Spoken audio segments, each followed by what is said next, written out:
यीशु मसीह के कीमती नाम में मैं आप सभी का अभिवादन करती हूँ और आज इस बाइबल स्टडी में जो इवेंचुअल मिनिस्ट्री की तरफ से है मैं आप सबका स्वागत करती हूँ। You are watching Ebenson TV. I am Dr. Ebenson James.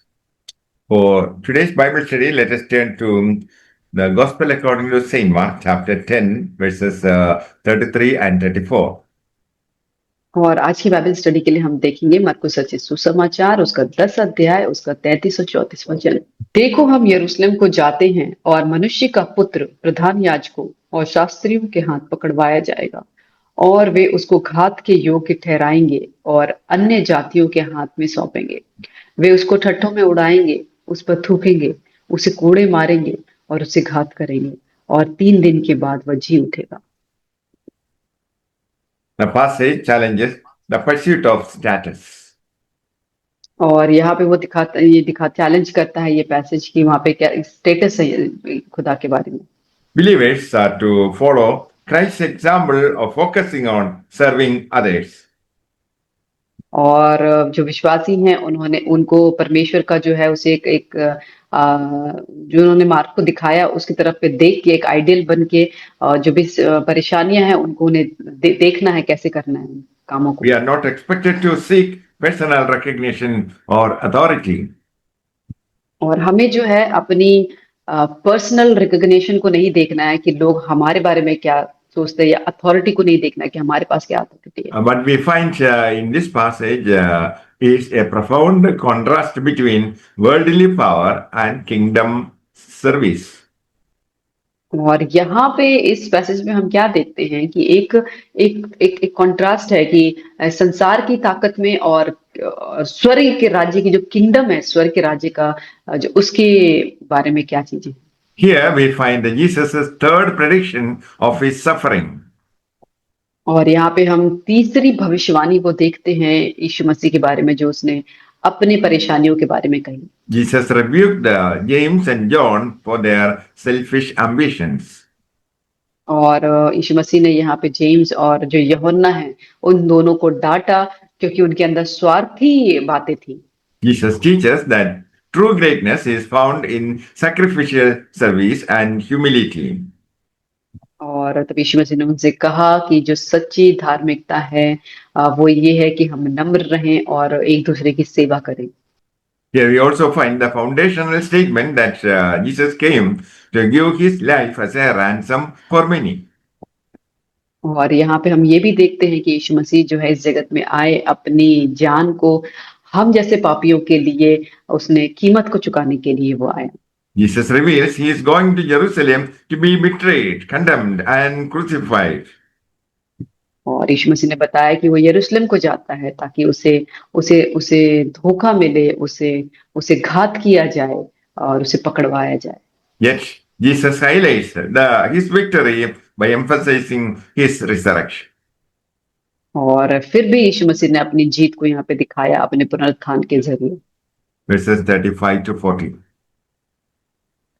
तब जब्दी के पुत्र याकूब और यूहन्ना ने उसके पास आकर कहा, हे गुरु, हम चाहते हैं कि जो कुछ हम तुझसे मांगे वह तू हमारे लिए करे।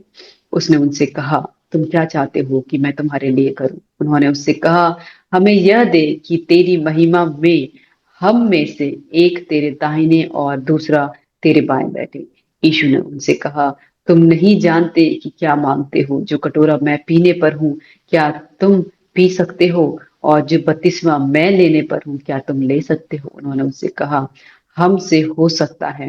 यीशु ने उनसे कहा, जो कटोरा मैं पीने पर हूँ तुम पियोगे और जो बपतिस्मा मैं लेने पर हूँ उसे लोगे, पर जिसके लिए तैयार किया गया है उन्हें छोड़ और किसी को अपने दाहिने और अपने बाएं बैठाना मेरा काम नहीं।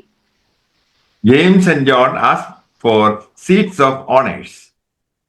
और जब्दी के पुत्र याकूब और यूहन्ना ने एक सम्मान पाने वाले जगह को मांगा। It demonstrates a misunderstanding of Jesus' kingdom as a political empire. और यहाँ पे एक ऐसा मिसअंडरस्टैंडिंग है कि खुदा का जो राज्य है वो कोई राजनीतिक राज्य नहीं है। Jesus challenges them to know if they can drink his cup of suffering and share his baptism of death. और यीशु मसीह ने उनसे बताया कि वो जो कटोरा पीने पे है उसको वो पी सकते हैं और जो बपतिस्मा लेने पर है उसको ले सकते हैं। Verses 41 to 44. यह सुनकर दसों याकूब और यूहन्ना पर रिसियाने लगे। तो यीशु ने उनको पास बुलाकर उनसे कहा, तुम जानते हो कि जो अन्य जातियों के हाकिम समझे जाते हैं वे उन पर प्रभुता करते हैं और उनमें जो बड़े हैं उन पर अधिकार जताते हैं। Jesus contrasts worldly leadership, which involves lording it over others. और यीशु मसीह ने जो संसार का जो एक लीडरशिप है उसको और एक दूसरे की सेवा करना उसके बीच में उन्होंने। But kingdom leadership requires becoming a servant and a slave to all. और लेकिन जो राज्य की जो सेवा होती है वो एक दूसरे के हमें दास को बनाता है। And those at the bottom of the world are first in the kingdom. और जो संसार में अगर अंतिम है वो स्वर्ग के राज्य में सबसे पहले है। Verse 45. क्योंकि मनुष्य का पुत्र इसीलिए नहीं आया कि उसकी सेवा टहल की जाए पर इसीलिए आया कि आप सेवा टहल करे और बहुतों की छुड़ौती के लिए अपना प्राण दे। Here, Jesus clarifies his mission. और यहाँ पे यीशु मसीह जो है अपने आने का जो मिशन है उसको बताते हैं। He did not come to be served, but to serve and give his life as a ransom for many. क्योंकि वो इसलिए नहीं आया कि उसकी सेवा टहल की जाए बल्कि इसीलिए आया कि वो दूसरों की सेवा करे और बहुतों के लिए छुड़ौती के लिए अपने प्राण को दे। A ransom is a substitutionary payment. और जो छुड़ौती होती है वो एक सब्स्टिट्यूट जो पेमेंट होती है वो होती है। Jesus' authority is expressed through humble service rather than power, making his path to glory. और यीशु मसीह का यहाँ पे जो सेवा थी वो ये थी कि उसने एक सेवकाई उसने हम्बलनेस के साथ करी ना कि उसने एक पावर के साथ। He is making his path to glory directly through the cross. और उसने अपने जो जो ग्लोरी का जो रास्ता था उसने क्रूस के जरिए बना। May the Lord bless you all with these words. Amen. परमेश्वर उन सब वचनों को आशीष करे। आमीन।